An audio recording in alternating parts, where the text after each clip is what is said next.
काफ़ी दोस्तों ने ये सवाल किया है कि राइट इशू क्या होता है और राइट इशू के बाद किसी भी कंपनी के शेयर की टारगेट प्राइस क्या हो सकती है और क्या हमें राइट इशू को सब्सक्राइब कराना चाहिए या फिर हमें इसे कम्प्लीटली इग्नोर कर देना चाहिए। जैसा कि आप जानते हैं कि मेरा पर्पस जो है वो इन्वेस्टर्स को एम्पावर करना है, तो मैंने सोचा कि क्यों ना इसके ऊपर एक वीडियो बना दी जाए और उसके साथ एक एक्सेल शीट डेवलप कर दी जाए जिसके अंदर राइट इशू की सारी वर्किंग शो करा दी जाए और आपको ये ऑप्शन भी बता दिए जाएं कि अगर आप राइट इशू सब्सक्राइब करते हैं तो आपकी नेटवर्थ पे क्या असर पड़ेगा, अगर आप उसको सेल कर देते हैं अपने राइट्स को तो क्या आपको बेनिफिट या लॉस होगा, और सिमिलरली अगर आप इग्नोर करते हैं तो आपकी नेटवर्थ पे क्या असर पड़ेगा। उससे पहले मैं आपको ये थोड़ी सी चीज़ एक्सप्लेन करना चाहूँगा कि राइट इशू होता क्या है। जब भी किसी कंपनी को कैश की ज़रूरत पड़ती है तो उसके पास दो ऑप्शंस होते हैं कि या तो वो इक्विटी रेज कर ले या वो डेट फाइनेंसिंग करा ले। जैसा कि मैंने अपनी प्रीवियस वीडियोस में बताया कि अगर कोई कंपनी लिस्टेड नहीं है तो वो अगर इक्विटी रेज करना चाहती है पब्लिक से तो वो इनिशियल पब्लिक ऑफरिंग में जाएगी जिसको आईपीओ कहा जाता है। लेकिन एक कंपनी ऑलरेडी लिस्टेड है और उसको कैश की ज़रूरत पड़ गई है और उसने डिसाइड किया है कि मैं इसको इक्विटी के थ्रू फाइनेंस कराऊंगा, तो वो राइट इशू की तरफ जाता है, उसके पास राइट इशू का ऑप्शन बचता है। राइट इशू को राइट इशू क्यों कहते हैं, राइट क्यों कहते हैं? एक्चुअली कंपनीज ऑर्डिनेंस जो है हमारा वो एग्जिस्टिंग शेयर होल्डर्स को एक राइट प्रोवाइड करता है कि अगर उनकी कंपनी कुछ नए शेयर्स इशू करना चाह रही है तो फर्स्ट राइट ऑफ रिफ्यूज़ल जो है वो उनके पास है। यानी कि अगर वो कहें कि नहीं हमें मज़ीद शेयर होल्डिंग इस कंपनी में नहीं बढ़ानी, फिर वो किसी और को शेयर बेचे जा सकते हैं। अदरवाइज़ कंपनी के एग्जिस्टिंग शेयर होल्डर का पहला राइट है न्यू शेयर इशू के ऊपर, इसलिए इसको राइट इशू बोला जाता है। कंपनीज ऑर्डिनेंस की सेक्शन 86 जो है वो इस चीज़ को इन डेप्थ डिस्कस करती है। अगर आप कंपनीज ऑर्डिनेंस SECP की वेबसाइट से डाउनलोड कर लें या वहीं पे ओपन करके पढ़ लें और सेक्शन 86 पे चले जाएं तो आपको पता चलेगा कि वहाँ ये चीज़ क्लियरली लिखी गई है कि जब भी कोई कंपनी न्यू शेयर्स इशू करेगी तो पहले राइट ऑफ रिफ्यूज़ल जो है एग्जिस्टिंग शेयर होल्डर्स को देगी, irrespective of their class, irrespective of their shares. जिस रेशो में भी वो शेयर्स बनते हैं वो रेशो के मुताबिक उनको फर्स्ट राइट ऑफ रिफ्यूज़ल दिया जाएगा। मज़ीद इस राइट इशू के बारे में जो टर्म्स एंड कंडीशंस हैं वो सेक्शन 86 की सब सेक्शन के अंदर एक्सप्लेन की गई हैं। अगर आप इंटरेस्टेड हैं तो आप ये वहाँ से पढ़ सकते हैं। अच्छा, अब हम आते हैं एक्सेल शीट के ऊपर और हम डायरेक्टली ये कैलकुलेट करने की कोशिश करते हैं कि कंपनी जब राइट इशू का डिसाइड करती है तो ये कैसे डिसाइड करती है कि कितने % जो है वो राइट इशू दिया जाए। उसके लिए ये बेसिकली इनपुट्स है हमारे पास। इससे मैं आपको काफ़ी कैलकुलेशन सिखाऊंगा कि कंपनी किस तरह से काम करती है और आपके लिए जब थ्योरेटिकल एक्स राइट प्राइस आप कैलकुलेट कर रहे होंगे, एक्स राइट प्राइस से मुराद ये है कि जब राइट सब्सक्राइब हो जाएंगे, एक्सरसाइज हो जाएंगे, उसके बाद कंपनी की शेयर की प्राइस किस जगह पर मौजूद होगी। हम थोड़ी सी अजम्पशन लेते हैं। रियल लाइफ की कंपनी वैसे आप खुद से सिलेक्ट कर सकते हैं, जैसे बैंक ऑफ पंजाब ने अभी इशू किए हैं राइट्स, आप उसके हिसाब से ये कैलकुलेशन कर सकते हैं। मैं एक अजम्पशन ले रहा हूँ कि एक कंपनी है और उसकी करंट मार्केट प्राइस जब उसने राइट्स अनाउंस किए हैं उससे पहले उसकी करंट मार्केट प्राइस जो थी वो 25 रुपये थी। और यहाँ हम एक और अजम्पशन ले लेते हैं कि उसके जो टोटल आउटस्टैंडिंग शेयर्स थे, ये राइट से पहले की बात हो रही है, यानी राइट अनाउंस करने से पहले उसके टोटल आउटस्टैंडिंग शेयर्स हम कर लेते हैं 10,000 थे। अब कंपनी को कैश की रिक्वायरमेंट है और कैश की अमाउंट जो है वो डिसाइड करती है बेस्ड ऑन देयर प्लान्स कि उन्हें कितनी कैश चाहिए होगी। अगर उन्होंने कोई लोन रीपे करना है तो उस लोन की अमाउंट यहाँ पे आएगी, एक्सपेंशन में जा रहे हैं तो उसकी कास्ट यहाँ पर आएगी, एट्सेट्रा एट्सेट्रा। हम अज्यूम करते हैं कि कंपनी को 30,000 की कैश चाहिए। अच्छा, जो सब्सक्रिप्शन प्राइस है ये वो प्राइस है जिसके ऊपर कंपनी आपको शेयर्स, राइट शेयर्स ऑफर करती है। ये कैसे कैलकुलेट होती है? फ़िलहाल हम एक एग्जांपल ले लेते हैं कि 20 पे उसने आपको कहा कि जी मैं 20 पे आपको ये राइट ऑफ़र दे रहा हूँ।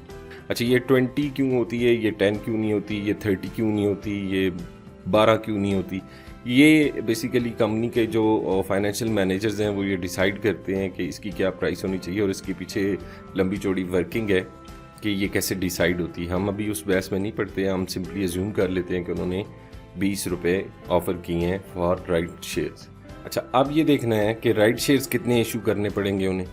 ये काम आप एक सिंपल कैलकुलेटर पे भी कर सकते हैं। एक्सेल शीट में मैं सिर्फ इसलिए दिखा रहा हूँ कि आपको वर्किंग समझ आ जाए कि क्या है। जब आप इसको 2-3 दफ़ा प्रैक्टिस करेंगे तो अगर आपके पास सिंपल कैलकुलेटर है तो ये उस पर भी आप वर्किंग कर सकते हैं। अब ये देखना है कि कंपनी कितने राइट शेयर्स इशू करेगी, तो उसके पास ₹30,000 आ जाएंगे।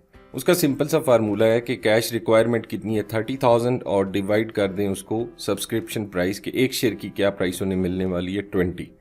तो इसका मतलब है कि कंपनी 1500 मज़ीद शेयर्स इशू करना चाह रही है। अगर वो 1500 शेयर ₹20 के ऊपर इशू करेगी तो उसके पास ₹30,000 की कैश जनरेट हो जाएगी। इसको मैं थोड़ा सिंपल रख रहा हूँ, अदरवाइज़ कंपनी को चूँकि शेयर्स इशू करते वक्त डिफरेंट कास्ट आती हैं, वो कास्ट भी इस 30,000 के अंदर ऐड कर ली जाती हैं। अब ये देखना है कि कंपनी, जैसे बैंक ऑफ पंजाब ने कहा कि हम 70% राइट इशू कर रहे हैं, तो वो 70% जो है वो फिगर वो कहाँ से आती है?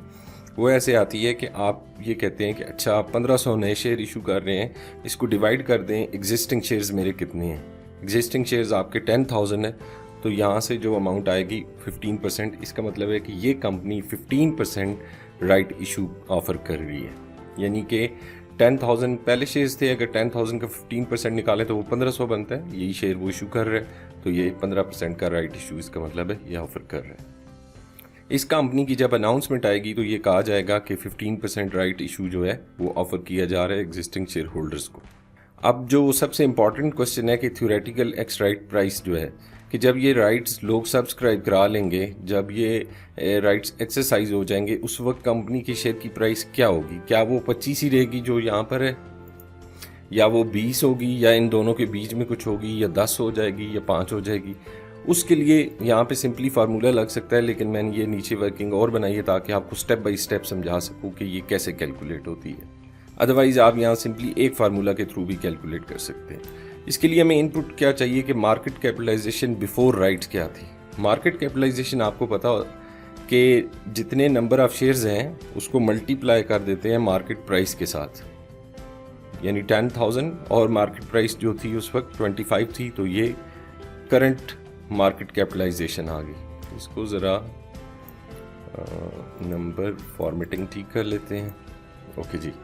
अच्छा, मार्केट कैपिटलाइजेशन आफ्टर राइट्स क्या होगी? ये बड़ा सिंपल सा है। ये इस तरह से सिंपल है कि आपने जो एग्जिस्टिंग मार्केट कैपिटलाइजेशन है उसके अंदर जितनी कैश प्रोसीड्स कंपनी को मिल रही है, जितनी नई कैश मिल रही है, और वो है 30,000, ये ऐड कर देनी, तो ये न्यू मार्केट कैपिटलाइजेशन आ गई। अच्छा, शेयर्स आउटस्टैंडिंग राइट से पहले क्या थे? वो आपको पता है ये 10,000 थे। इसी तरह राइट जब ऑफ़र कर दिए जाएंगे, राइट सब्सक्राइब हो जाएंगे, और हम अज्यूम कर रहे हैं कि 100% राइट्स जो हैं वो सब्सक्राइब हो जाएंगे, फिर टोटल शेयर्स क्या बन जाएंगे? फिर टोटल शेयर्स बनेंगे ये जो प्रीवियसली 10,000 थे प्लस नए शेयर वो इशू कर रहे हैं, आपको पता है 1,500, तो ये टोटल शेयर्स उसके बन जाएंगे।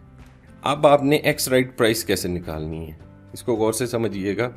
एक्स राइट प्राइस आपने निकालनी है न्यू मार्केट कैपिटलाइजेशन, यानी कि आफ्टर राइट्स जो बनती है ये 280,000, और इसको डिवाइड कर देना है न्यू शेयर्स जो अभी बनेंगे, न्यू शेयर्स आउटस्टैंडिंग यानी आफ्टर राइट्स। तो ये आपके पास ये देखें 24.35 बन गई। ये यहाँ पे भी मैंने फार्मूला के थ्रू ऑटो जनरेट कर ली है। अच्छा, अब हम इसको देखते हैं कि आपके हिसाब से, आपके हवाले से, आपकी नेटवर्थ के ऊपर इसका क्या फ़र्क पड़ेगा। आपने उस कंपनी का शेयर हेल्ड किया हुआ था, कुछ शेयर थे आपके पास, उस कंपनी ने 15% का राइट इशू अनाउंस किया, और जिस वक्त अनाउंस किया उसकी मार्केट प्राइस 25 थी, और जो उसने सब्सक्रिप्शन प्राइस ऑफ़र की है वो 20 है।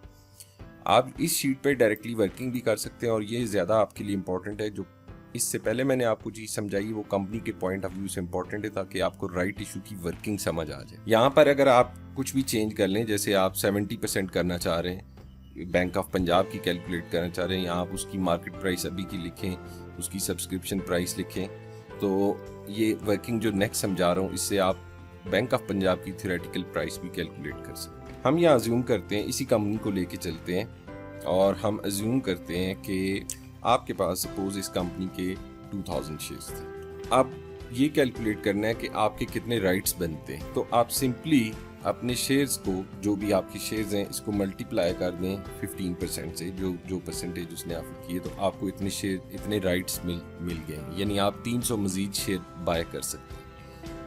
ये भी आप सिंपल यहाँ पे फार्मूला एक लगा के ये कैलकुलेट कर सकते हैं, लेकिन मैंने एक्स्ट्रा वर्किंग यहाँ पे की है ताकि आपको स्टेप बाय स्टेप समझा। सबसे पहली चीज़ ये है कि आपको टोटल डिस्काउंट क्या मिल रहा है। टोटल डिस्काउंट से मुराद ये है कि मार्केट में शेयर इस वक्त 25 रुपये का है, लेकिन आपको सब्सक्रिप्शन प्राइस उन्होंने 20 रुपये दी है, तो इसका मतलब है कि आपको पर शेयर जो है वो 5 रुपीज़ का डिस्काउंट मिल रहा है। तो आपका टोटल डिस्काउंट क्या बनेगा? 5 रुपये सिर्फ आपको इन सब शेयर्स पे नहीं दे रहे, सिर्फ इन 300 शेयर्स पे दे रहे।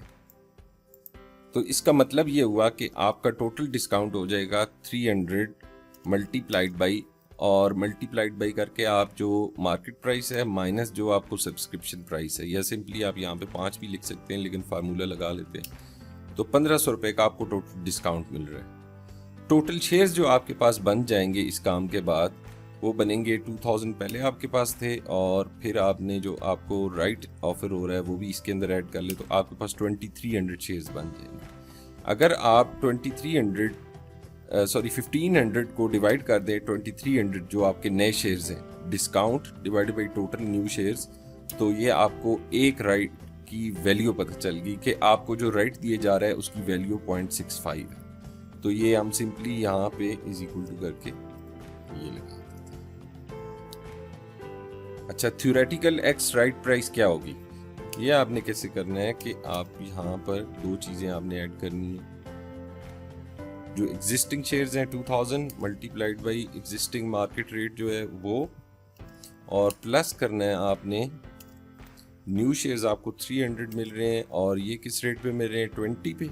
इसको करना है और इस सारे को डिवाइड कर देना है जो आपके टोटल नए शेयर्स बन रहे हैं। वो बनते हैं ये old shares 2000 plus new shares 300, और इसको आपने एंटर कर देना है। तो यहाँ से भी आपको ये पता चल गया कि 24.35 जो है वो एक्स राइट प्राइस होगी। यहाँ हमने एक और मेथड से कैलकुलेट की थी ओवरऑल कंपनी के लिए, और यहाँ पे सिर्फ आपकी होल्डिंग्स के हवाले से हमने कैलकुलेट की है 24.35।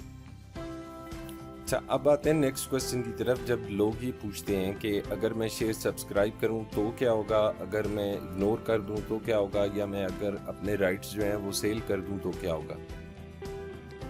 तो पहला केस ये है कि हम ये अज्यूम करते हैं कि आप अपने शेयर्स जो हैं वो सब्सक्राइब करा रहे हैं, जो आपको ऑफर हुई है आप वो सारे के सारे शेयर्स आप सब्सक्राइब करा रहे हैं। तो इसकी कैलकुलेशन करते हैं कि इसकी कैलकुलेशन क्या है और आपकी नेटवर्थ के ऊपर क्या फ़र्क पड़ेगा। सबसे पहले आप देखते हैं कि आपकी करंट वेल्थ क्या है। हम ये अज्यूम कर रहे हैं कि आपके पास सिर्फ इस कंपनी के शेयर हैं और हम इसी कंपनी को डिस्कस कर रहे हैं। आपने कहना है कि जी करंट मार्केट प्राइस 25 है और मेरे पास 2000 शेयर्स हैं, तो 50,000 की मेरी इन्वेस्टमेंट है इस कंपनी के अंदर। अगर आप राइट सब्सक्राइब करा रहे हैं तो आपको मज़ीद कुछ इन्वेस्टमेंट की ज़रूरत होगी, और वो इन्वेस्टमेंट हम यहाँ पे कैलकुलेट करेंगे। वो इन्वेस्टमेंट क्या होगी? वो ये होगी कि आप मल्टीप्लाई करेंगे जो राइट्स आपको ऑफर किए जा रहे हैं, जो आपके राइट्स बनते हैं वो 300 हैं, और हम अज्यूम कर रहे हैं कि आपने 300 ही सब्सक्राइब कराने हैं। इसको आपने मल्टीप्लाई कर देना है जो सब्सक्रिप्शन प्राइस, वो आपको 20 रुपये मिल रहे हैं। एक्चुअली वो 25 पे नहीं मिल रहे, वो 20 पे मिल रहे हैं, 5 रुपये का डिस्काउंट मिल रहा है। तो आपको इसका मतलब है कि 6000 की मज़ीद इन्वेस्टमेंट करनी होगी। तो आपकी टोटल इन्वेस्टमेंट अगर आप ये सब्सक्राइब करा लेते हैं तो आपकी 50,000 प्लस ये सब्सक्रिप्शन की जो अमाउंट आपने जमा कराई है 6000, ये टोटल मिला के 56,000 बन। और आपके पास टोटल शेयर्स जो होंगे वो अब होंगे 2000 आपके पास पहले थे और 300 आपको मजीद मिल गए, तो 2300 हो गए। ये आपको थ्योरेटिकल एक्स राइट प्राइस पता है, ये हमने यहाँ पे कैलकुलेट की थी अभी 24.35, और दूसरे मेथड से भी कैलकुलेट की थी, ये मैंने एज इट इज़ लिखी। अब हमें ये देखना है कि आपको प्रॉफिट होगा या लॉस होगा। तो हम इन्वेस्टमेंट पर शेयर यहाँ पे निकालते हैं कि एक्स राइट जब आप सब्सक्राइब करा लेंगे उसके बाद आपके टोटल शेयर्स 2300 हो गए, आपकी टोटल इन्वेस्टमेंट 56,000 होगी, तो पर शेयर आपके कास्ट क्या पड़ती है आपको, तो आप करेंगे 56,000 टोटल इन्वेस्टमेंट है डिवाइडेड बाई टोटल शेयर्स आपके 2300 है, तो ये आपके शेयर्स की कास्ट भी 24.35 है, और जो थ्योरेटिकल एक्स राइट प्राइस है वो भी 24.35 है। तो आपका प्रॉफिट या लॉस जो है वो दिस माइनस दिस 0 होगा। अगर आप सब्सक्राइब करा लेते हैं शेयर्स को, अपने राइट्स को एक्सरसाइज कर लेते हैं, तो ना आपको प्रॉफिट होगा ना लॉस होगा। अब हम आते हैं सिचुएशन 2 की तरफ, जहाँ पर आप ये अज्यूम कर रहे हैं कि आप अपने जो राइट्स हैं उनको मार्केट में सेल कर देते हैं। आपको पता है कि जब भी आपको राइट्स इशू होते हैं आपके सीटीसी अकाउंट में वो ट्रांसफ़र कर दिए जाते हैं और आप उसकी ट्रेडिंग बिल्कुल ऐसे ही कर सकते हैं जैसे आप नॉर्मल शेयर्स की करते हैं। अब जब वो राइट्स आपके अकाउंट में आ गए तो अब आप ये इस दफ़ा आप ये ज़ूम कर रहे हैं कि आपने उनको सेल कर देना है, आपने सब्सक्राइब नहीं कराना बल्कि आपने सेल कर देना है। तो करंट वेल्थ जैसे हमने यहाँ पे कैलकुलेट की थी 50,000, यहाँ पे भी वो 50,000 ही है, लेकिन यहाँ पे हमने चूँकि सब्सक्रिप्शन में हम चले गए थे तो हमें 6,000 की मज़ीद इन्वेस्टमेंट करनी पड़ी। यहाँ पे हमें 6,000 की इन्वेस्टमेंट नहीं करनी क्योंकि हम उसकी सब्सक्रिप्शन में नहीं जा रहे, हम अपना राइट एक्सरसाइज नहीं कर रहे बल्कि हम अपना राइट मार्केट के अंदर सेल कर रहे हैं। अच्छा, तो इसका मतलब है कि टोटल इन्वेस्टमेंट यहाँ पे 50,000 ही रहेगी जो कि पहले आपकी यहाँ पे थी। और टोटल शेयर्स चूँकि यहाँ पे देखें 2300 है, वो इस वजह से हैं कि 2000 आपके पास पहले थे और 300 आपने मज़ीद सब्सक्रिप्शन के थ्रू बाय कर लिए तो 2300 हो गए, लेकिन यहाँ पे वो सिर्फ 2000 ही रहेंगे क्योंकि आपने अपने राइट सेल कर दी। अब आपने कैलकुलेशन करनी है कि आपकी जब आप राइट्स को सेल करेंगे तो आपके पास प्रोसीड्स क्या आएंगी, आपके पास कितने पैसे आएंगे। उसके लिए हम एक अजम्पशन लेते हैं, वो यहाँ पे मैंने बनाई थी कि हम अज्यूम करते हैं कि शेयर सपोज राइट जो है वो 3 रुपये में ट्रेड हो रहा है और आप उसको 3 रुपये पे बेच के आ गए। तो मैं एक यहाँ पे ले लेता हूँ। प्रोसीड्स आपने कैलकुलेट करनी है, आपको क्या मिलेंगी, आप करेंगे जितने आपके राइट्स हैं, राइट्स आपके पास 300 है और आपने उनको सेल कर दिया इस रेट के ऊपर। इसका मतलब है कि आपके पास 900 रुपीज़ आ जाएंगे अपने राइट्स को सेल करने के बाद। तो आपकी नेट इन्वेस्टमेंट जो रह जाएगी वो आप ये 50,000 टोटल थी, इसमें से 900 आपको वापस आ गए राइट्स की शक्ल में, तो बाकी आपके पास 49,100 की इन्वेस्टमेंट रहेगी। अब आपने जैसे हमने पहले कैलकुलेट किया था, मैं इसको दोबारा कैलकुलेट कर देता हूँ फार्मूला के थ्रू। आपने इन्वेस्टमेंट पर शेयर निकालनी है। इन्वेस्टमेंट पर शेयर है आपकी टोटल इन्वेस्टमेंट 49,100 और इसको डिवाइड कर दें आप जितने आपके पास शेयर्स हैं 2000, तो ये आपके पास 24.55 रह गई।